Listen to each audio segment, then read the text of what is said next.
de linfocitos, una linfopenia.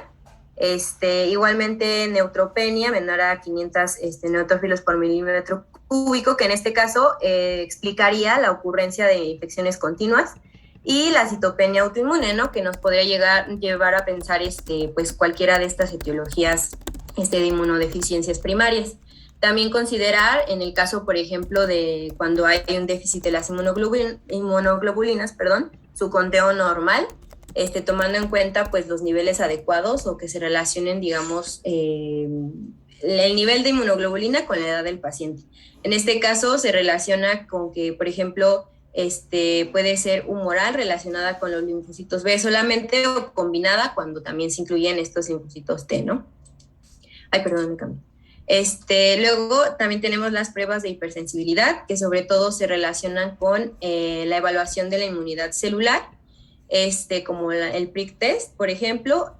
También tenemos el ultrasonido o radiografía de tórax, que en este caso esto es como mucho más específico y encontré que es como algo mucho más, algo que digamos estaríamos buscando específicamente, debido a que se relaciona con la evaluación de la presencia del timo, por ejemplo, en lactantes, que en este caso, pues considerando y recordando que en el timo, pues podríamos encontrar la maduración adecuada de los linfocitos, ¿no? Entonces, si no está pues presente, no veríamos esta adecuada maduración y la producción de los anticuerpos, etcétera. Entonces, también es importante considerarlo. También los niveles bajos, en este caso del complemento hemolítico total, que como veíamos con mi compañero, pues evaluaría la función normal del sistema de complemento, sobre todo de la vía clásica.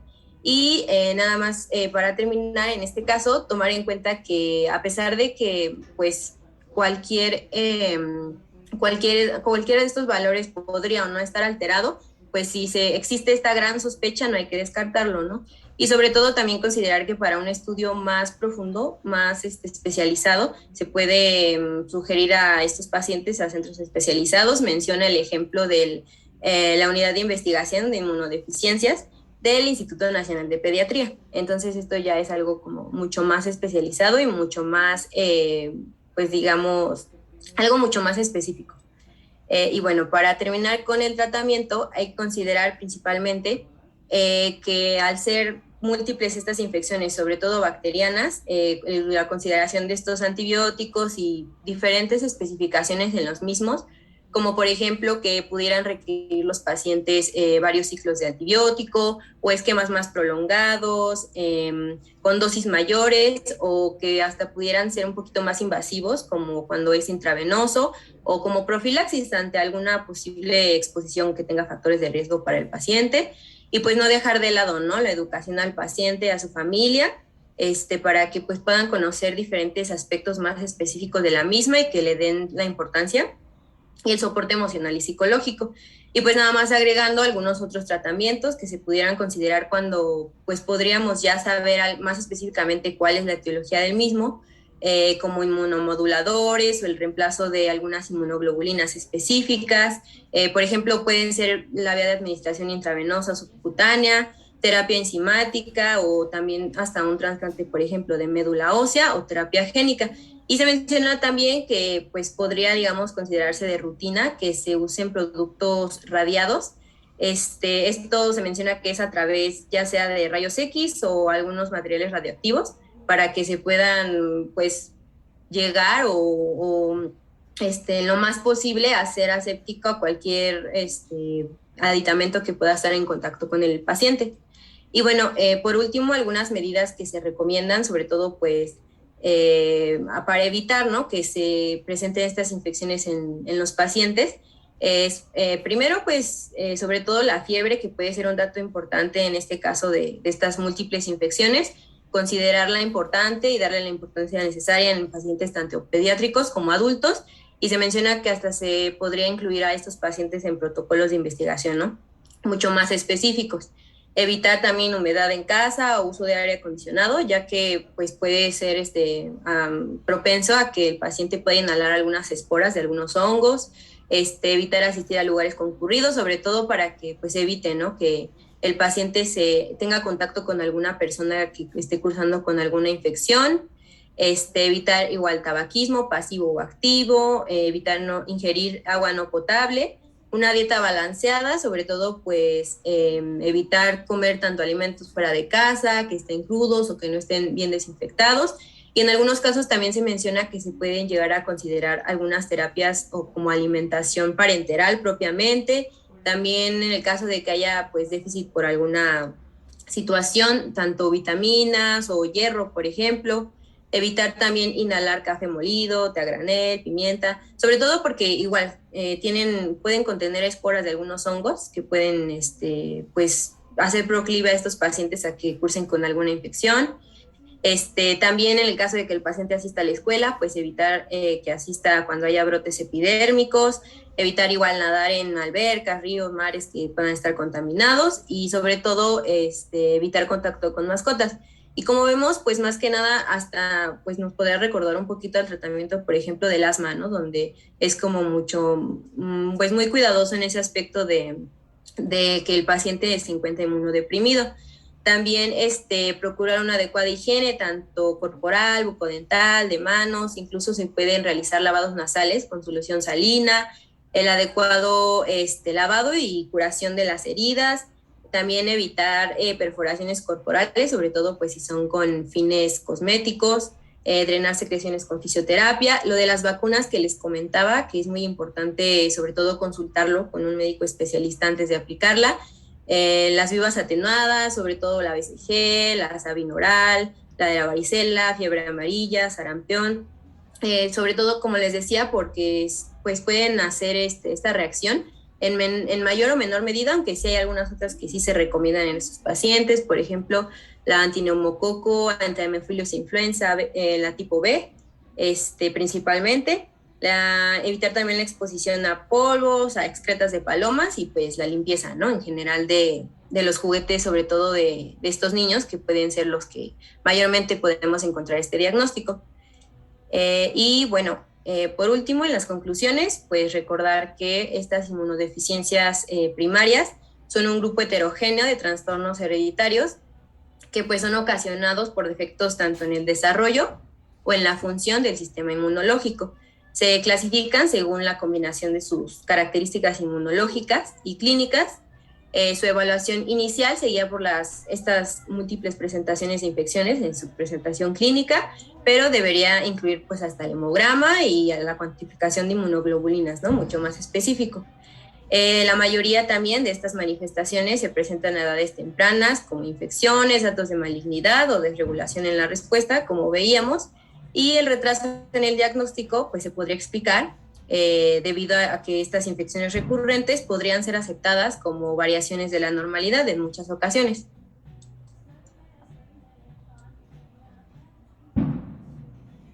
Y bueno, ahora sí vamos a pasar con el caso clínico.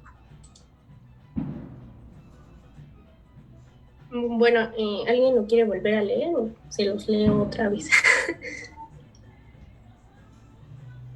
Si gustan, yo lo leo. Ok. Paciente de 6 meses, de sexo masculino, vacunado hasta los 4 meses, con cuadro de fiebre y lesiones labiales de 24 horas de evolución. Presenta hemograma con 5.200 leucocitos por milímetro cúbico, 1% segmentados. Neutropenia severa, PCR, 227 miligramos sobre mililitro, procalcitonina, 77 microgramos sobre mililitro, y cultivo de lesiones labiales positivo a Pseudomonas aeruginosa. Inicio tratamiento con ceftazidima, micacina y cloxacilina. Los niveles de inmunoglobulinas IgG, IgA e IgM resultan disminuidas, recibiendo B 400 miligramos sobre kilogramo, normalización de neutrófilos a las 48 horas, subpoblaciones linfocitarias con ausencia de linfocitos B, sugerente de gamaglobulinemia, aparece antecedente de tío materno con gamaglobulinemia y se configura cuadro ligado a cromosoma X. La evolución es favorable, revirtiendo la sepsis. Requiere administración mensual, IgB, no ha vuelto a presentar infecciones. Ok, me da el... Ay, perdón, es que sí, aparece la respuesta. Déjame volver a compartir rápido. Ok.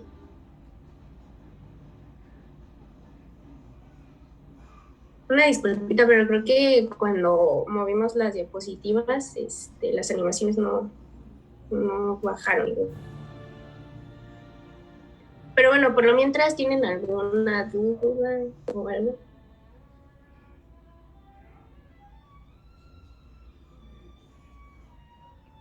No, ninguna. Bueno.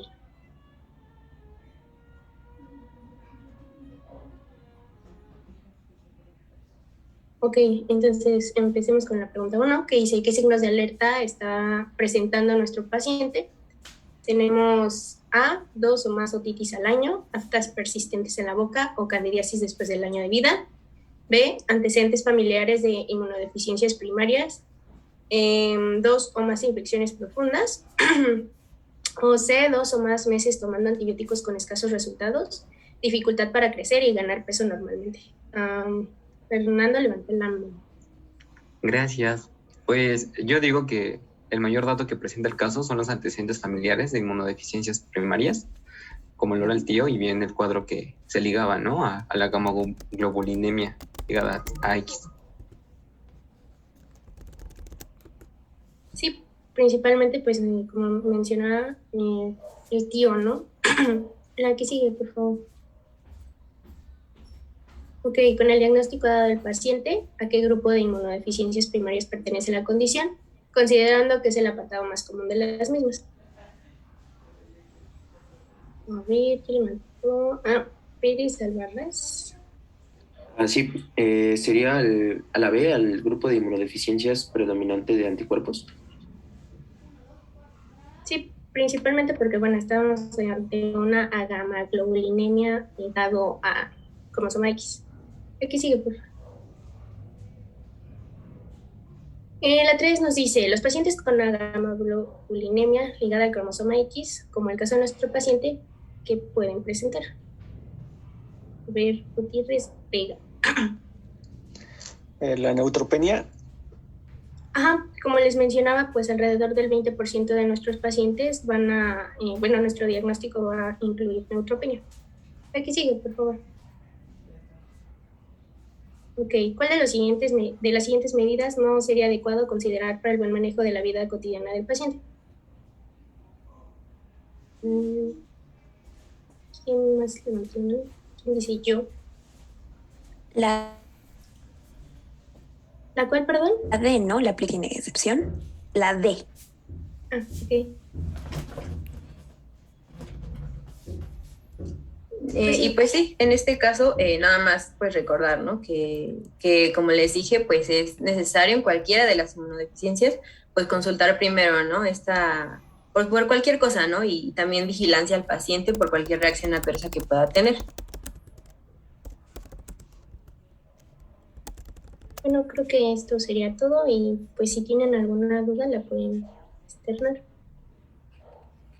Pues bien, doctores, miren, esta es una enfermedad, bueno, es un grupo un grupo de 4 enfermedades que ustedes como estudiantes tienen que conocer, tienen que tener un vasto conocimiento sobre las enfermedades que pueden existir, en este caso en área pediátrica, principalmente. Tomar en cuenta que principalmente se va a empezar a presentar después de los 6 meses de edad. ¿Por qué estos 6 meses? Porque a veces los pacientes pueden tener todavía inmunoglobulinas que van heredadas de la madre, ¿no? Entonces, después de los 6 meses. Y algunas de ellas, como por ejemplo la de complemento, pues se puede presentar en cualquier edad, a lo mejor ya en la edad adulta. Como médicos generales, incluyéndome yo, no manejamos este tipo de pacientes, pero es importante conocer que existen estos padecimientos. ¿En qué sentido? Nosotros a lo mejor estamos en nuestro consultorio, ustedes como médicos generales, que van a hacer en una primera instancia, después van a hacer especialidad en lo que ustedes quieran, pero cuando van a atender a este tipo de pacientes, pues tienen que saber cosas bien básicas. Uno, lo que vieron en el cuadro clínico y lo que se estuvo haciendo énfasis en la exposición, historia clínica del paciente. ¿Sí? Vieron la importancia de la historia clínica. Aquí, en el caso clínico que ustedes presentaron, tenía un tío con este tipo de enfermedades. 2, exploración física. revisar perfectamente bien al paciente. ¿Sí? A lo mejor y llegan a su consultorio, ustedes están en su consultorio y el paciente de 6, 7 meses de edad, infecciones recurrentes. Entonces, ustedes ya tienen una idea de que existe, aparte de la faringitis y de las atopias y de las alergias, un grupo de enfermedades que es de difícil diagnóstico, que a lo mejor es un poco más difícil de diagnosticarlos, que a lo mejor no nos toca a nosotros como médicos generales, que lo vamos a tener que derivar al pediatra, y el pediatra todavía lo va a tener que derivar al inmunólogo.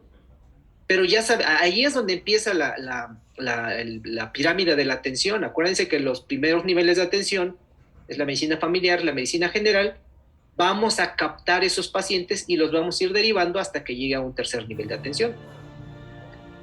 Entonces, importancia, saber que existe la enfermedad, por rara que sea, sospechar que existe la enfermedad, hacer una buena historia clínica, una buena exploración física de ese paciente, para que empecemos a hacer una pirámide diagnóstica, que ustedes lo hacen perfectamente bien.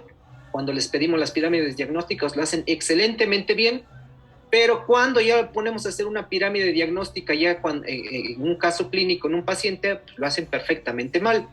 Entonces, hay que aplicar ese conocimiento que ustedes sí tienen, ya a veces a los pacientes. Entonces tenemos a nuestro paciente en nuestro consultorio, infecciones recurrentes de vías respiratorias, infecciones mucocutáneas, pérdida de peso. Lo básico que tenemos que saber, que existe la enfermedad, sospecharla y mandarle a hacer estudios básicos. Una biometría hemática completa nos va a dar datos muy importantes, pero para eso hay que saber niveles normales de eritrocitos, niveles normales de conteo de células blancas, niveles normales de cuánto debe tener nuestra biometría hemática de linfocitos, cuánto debe tener de neutrófilos, porque a partir de allí, junto con nuestro cuadro clínico, nos va a dar una orientación. Pues tiene neutropenia, tiene neutrofilia, tiene linfopenia, entonces ya vamos sospechando una posibilidad diagnóstica. Le tomamos una placa de tórax a un bebé, está muy pequeño y no tiene timo, ¿sí? Entonces ya nos va dando idea de que ese paciente requiere otro tipo de estudios, ¿sí? Entonces, aquí en México no se hace el tamiz completo, se hace un tamiz neonatal con algunas patologías que se van a diagnosticar. En Estados Unidos, les ponía yo en el chat, se hace un tamiz neonatal mucho más amplio, incluyendo algunas de estas enfermedades de inmunodeficiencia primaria. ¿Ok? Entonces, bueno, pues aquí vamos a sospechar, vamos a diagnosticar, vamos a tener una sospecha diagnóstica en base a la historia clínica, en base a la exploración física.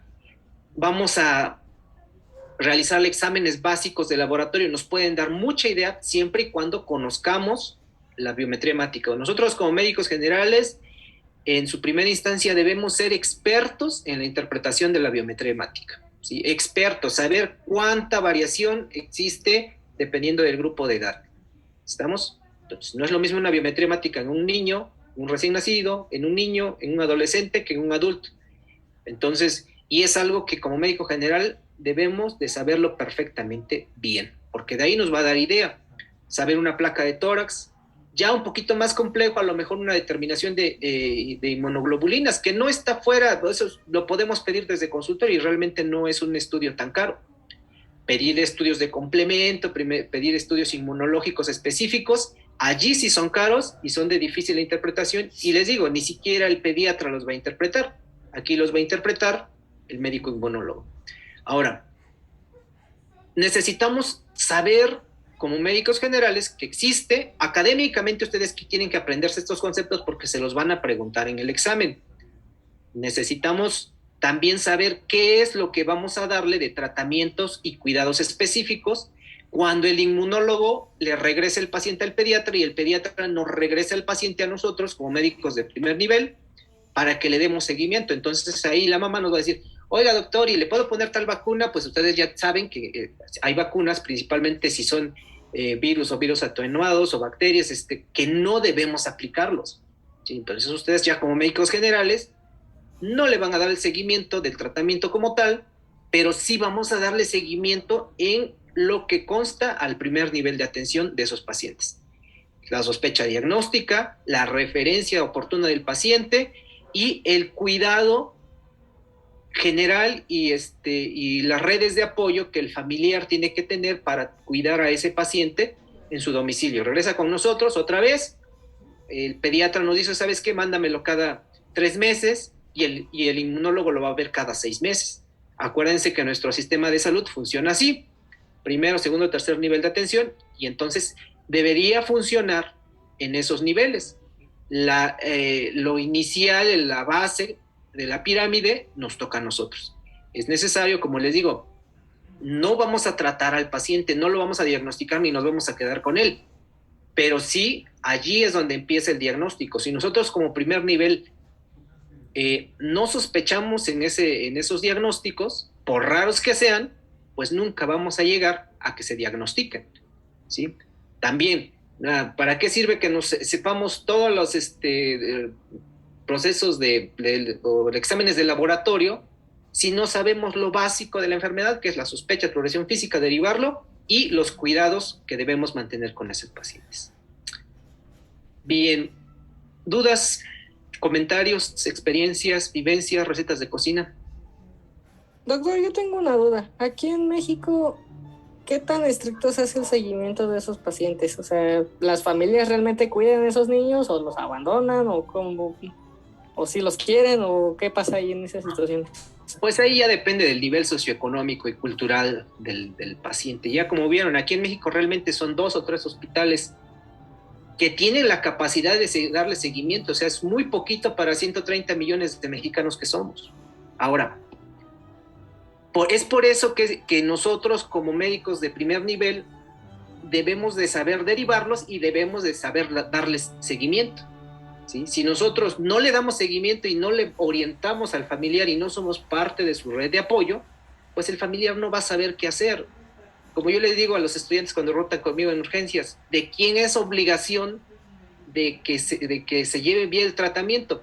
De nosotros como médicos en orientar al familiar en lo que se tiene que hacer. Entonces, muchas enfermedades que no se les da un seguimiento es porque el médico de primer nivel no orienta adecuadamente al paciente, al familiar, no lo hace copartícipe de que se lleve a cabo el tratamiento. Entonces, si orientamos bien al paciente, si nosotros lo derivamos, sospechamos y si resultó en una patología de esta naturaleza, pues le vamos a dar seguimiento, vamos a servir como parte de su red de apoyo del paciente y del familiar, ¿sí? Entonces, desgraciadamente en México no se le da mucho seguimiento, y no solamente para esto, para diabetes, para hipertensión, para síndrome metabólico, porque el médico de primer nivel, llámese médico familiar, médico general, no está haciendo una función que es lo que acabamos de comentar. ¿Otra pregunta o duda?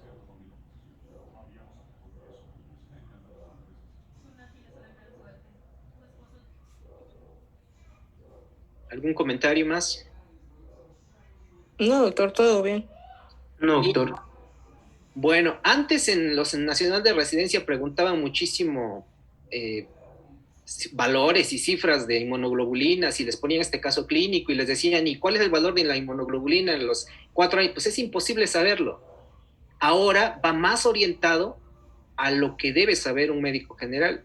Y entonces deben de saber que existen 3, 4 diagnósticos principales, 3, 4 síndromes principales, básicamente son los que ustedes comentaron. Posiblemente eso les van a preguntar, pero acuérdense que en la revisión de este tema, pues hay cantidad de enfermedades, ¿no? Las infecciones más frecuentes, la edad, factores epidemiológicos. Bien, chicos, si no hay alguna otra pregunta, se me hizo un tema interesante, no se metieron tanto con la inmunología, porque luego en algunas otras exposiciones nos saturan de informaciones inmunológicas. Igual las futuras exposiciones siempre orientado al primer nivel de atención. Sí, pensar en lo académico, pero lo más importante es orientado a lo que ustedes van a hacer en una primera instancia, que es la medicina general. ¿Sí? Bueno, chicos, si no hay ningún otro comentario o duda, nos vemos conmigo el día 8 de enero para revisar síndrome hemorragíparo. ¿Ok? Sí, doctor. Bueno, felicidades, chicos. Sí, doctor. Gracias, doctor. Gracias, ¿Le enviamos la hoja al WhatsApp o a un correo? Mándemelo al WhatsApp, por favor. ¿Saben qué? Mándemelo en formato Word, ya con sus nombres llenos para hacer la evaluación de su exposición. Fue una exposición adecuada en tiempo, en forma, en contenido. Ok, doctor. Gracias. Gracias, doctor. Hasta luego. Hasta luego, buena tarde. Hasta luego. Hasta luego.